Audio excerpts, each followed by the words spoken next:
থাকলে দেখা হয়ে যাবে। আলিশা আয়াসের পিক লাগাইলা না কেন? আপু আমি কি বলবো, আমি মূলত লোক দেখানো কোনো ভালোবাসা বা সিম্প্যাথি পাওয়ার জন্য কোনো কিছু করি না। আমার লাইফে তোমরা যতটুকু দেখো, যাই দেখো, সেটা হচ্ছে আমার লাইফের, আমার রিয়েল লাইফ। এটা বলতে গেলে আমি কোনো কিছু লোক দেখানোর জন্য করি না, যেটা দেখে মানুষ আমাকে জুতার বাড়ি দিবে। আমার ছেলের ছবি অবশ্যই দেয়ালে থাকবে, প্রত্যেকটা দেয়াল জুড়ে আমার ছেলের ছবি থাকবে। এখানে আমি অন্য কোনো কারো ছবি লাগাবো না, কখনো, এটা প্রশ্নই আসে না কখনো আমি কারো ছবি লাগাবো। আমার বাসায় আমার ছেলের ছবি থাকবে। আপু আরশ ভাইয়ের ভিডিও দেখে শেষ করলাম, তোমার লাইভ দেখতে আসলাম। কিসের ভিডিও আপু? সবাই বলতেছে ছবি নাই। আমি এই কমেন্টটা আর কি বলবো ভাই, আমার দেয়ালে আমার ছেলে ব্যতীত আমি অন্য কারোর ছবি আমার দেয়ালে লাগাবো না, কখনোই লাগাবো না। এটা নিয়ে আর প্লিজ তোমরা কেউ কমেন্ট করো না, কারণ এই আমার আয়েশের ছবি লাগানোর পর থেকে এত পরিমাণ কমেন্ট আসতেছে যে কেন আমি আয়েশের ছবির সাথে আরেকজনের ছবি লাগাইলাম না। আমি চাই না আমার ছেলে ব্যতীত অন্য কারোর ছবি থাক। এটা আমার বাসা, অবশ্যই আমার ছেলের ছবি থাকবে। যাদের সাথে আমার কোনো সম্পর্ক নাই, কোনো কিছু নাই, লোক দেখানো ভালোবাসা আমি কখনো দেখাইতে চাই না। প্লিজ আমি হাত জোর করে অনুরোধ করি, এই কমেন্টটা আমার আর কোনো ভিডিওতে, কোনো ছবিতে এই কমেন্টটা করো না। এত পরিমাণ কমেন্ট আসতেছে যে কেন আমি ছবি লাগালাম না, কেন আমি কেন ছবি লাগাবো, ওয়াই, কেন ছবি লাগাবো আমি আরেকজনের সন্তানের ছবি কেন লাগাবো আমার দেয়ালে? অবশ্যই আমার দেয়ালে আমার ছেলের ছবি থাকবে, এটাই স্বাভাবিক। এটা নিয়ে আর কেউ কমেন্ট করুন, আমি চাই না যে এটা নিয়ে আর কেউ কোনো কমেন্ট করুক। যাই হোক, আমি সবার কাছে বলি যে এই কমেন্টটা অন্তত আমার কোনো পিকচারে বা আমাকে ইনবক্স করে কেউ কখনো বলবো না।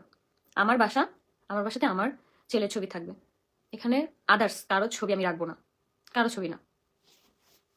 আপু তোমাকে খুব ভালো লাগে, থ্যাংক ইউ।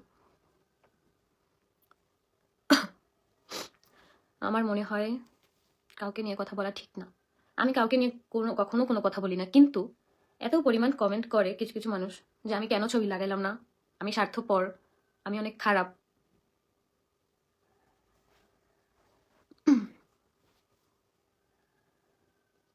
তোমার জন্য অনেক শুভকামনা রইল, থ্যাংক ইউ, থ্যাংক ইউ। আলগা পিরিত দেখানোর দরকার নেই, আমি কখনোই আলগা পিরিত দেখাই নাই, দেখাবো না। আলগা পিরিত দেখানোর কোনো প্রয়োজন আমার নাই। আমার লাইফটা যেমন ঠিক তেমনই মানুষ আমাকে দেখবে। এছাড়া আদার্স কোনো ফেক কোনো কিছু আমি অনলাইনে কেন, আমি আমার রিয়েল লাইফেও শো করতে চাই না। ভাই বোন তো কি হয়েছে, আমি কখনো না, আমার লাইফে আমার ছেলে ব্যতীত অন্য কোনো ছেলে মেয়ে, কারো ছেলে মেয়ে কোনো অস্তিত্বই থাকবে না, অস্তিত্ব নাই। থাকবে কিভাবে? আমার লাইফে শুধু আমার ছেলের অস্তিত্বই থাকবে। যাই হোক, আজকের লাইফটা অনেকক্ষণই করলাম, তো সবাই ভালো থাইকো। আর প্লিজ অন্তত আমার ভিডিওতে বা আমার কোনো কিছুতে এই কমেন্টটা করো না যে দেয়ালে কেন আমি অন্য কারো ছবি লাগাই না, আমি লাগাবো না কখনো।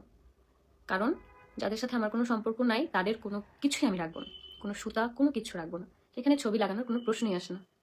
তো এই কমেন্টটা অন্তত আমার আর কোনো ভিডিওতে বা ইয়াতে করো না, আমাকে ইনবক্সে পর্যন্ত এই মেসেজগুলো আর করো না। সবার কাছে আমি অনুরোধ করলাম এটা নিয়ে। মানুষের কাজই আপু মানুষকে নিয়ে সমালোচনা করা, রাইট। যাই হোক, এইসব বাদ দাও। হ্যাঁ, এইসব বাদ দিয়ে দিন না। মাঝে মাঝে খুব রাগ হয় যে আমি কেন, আমি কি বাধ্য যে আমার ছেলের ছবির সাথে অন্য কারো ছবি লাগানোর জন্য? কেনই বা আমি বাধ্য থাকবো? কি হয় আমার? যাই হোক, সবাই সুস্থ থাকো, ভালো থাকো, সবার জন্য অনেক অনেক দোয়া রইলো।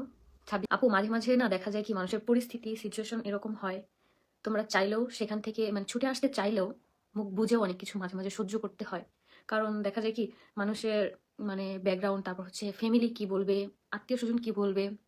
যাই হোক, দিন শেষে তো আমরা মেয়ে মানুষ, এগুলো তো চিন্তা করতে হয়। তারপর মূলত মানুষ কি বলবে, আত্মসম্মান, তারপর একটা মানুষের মান ইজ্জত, এগুলোর দিকে চিন্তা করে হলেও কিছু কিছু ক্ষেত্রে অনেক জায়গায় চুপ থাকতে হয়, কোনো কিছু করার নেই। এইটাই মেয়েদের লাইফ। কারণ দেখা যায় কি প্রতিবাদ করতে গেলেই তো আর প্রতিবাদ হয় না, তখন দেখবা যে সবার চোখের কালসাপ হয়ে যায়, এরকম আর কি একটা ব্যাপার থাকে। তো যেখানেই আমি বলবো যে যে জিনিসটা মনে হচ্ছে তোমার সাথে অন্যায় হইতেছে, সেটা বলবা যে আমার সাথে এই কাজটা করবা না, এটা ভালো হয় নাই। কিন্তু যখন মানুষের দেয়ালে পিঠ থেকে যায় তখন কিন্তু আর সেই জিনিসটা থাকে না, তখন মানুষ সেই জিনিসটা পরোয়া বা তোয়াক্কা কোনো কিছুই করে না। এটাই মূলত ভালোবাসো না, ওর কথা মনে পড়ে না। কিছু কিছু আমি তো বললাম যাবো, কিছু কিছু জিনিস সেগুলো ক্যামেরার সামনে বা কখনোই ক্যামেরা না, শুধু কারোর সামনে প্রকাশ করা ঠিক না।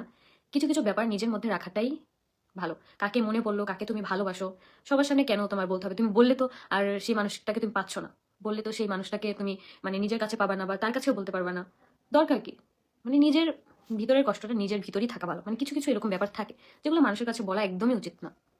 আপু তোমাকে এতটাই সাপোর্ট করছি।